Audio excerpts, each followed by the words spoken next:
dengan menyebut nama Allah yang Maha Pengasih lagi Maha Penyayang.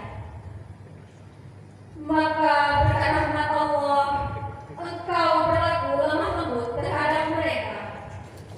Sekiranya kamu bersikap keras dan berhati kasar, tentulah mereka menjauhkan diri dari sekitarmu. Karena itu, maafkanlah mereka dan mohonkanlah ampun untuk mereka, dan bermusyawarahlah dengan mereka dalam urusan itu.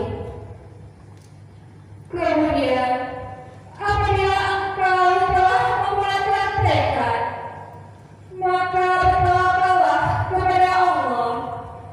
Sungguh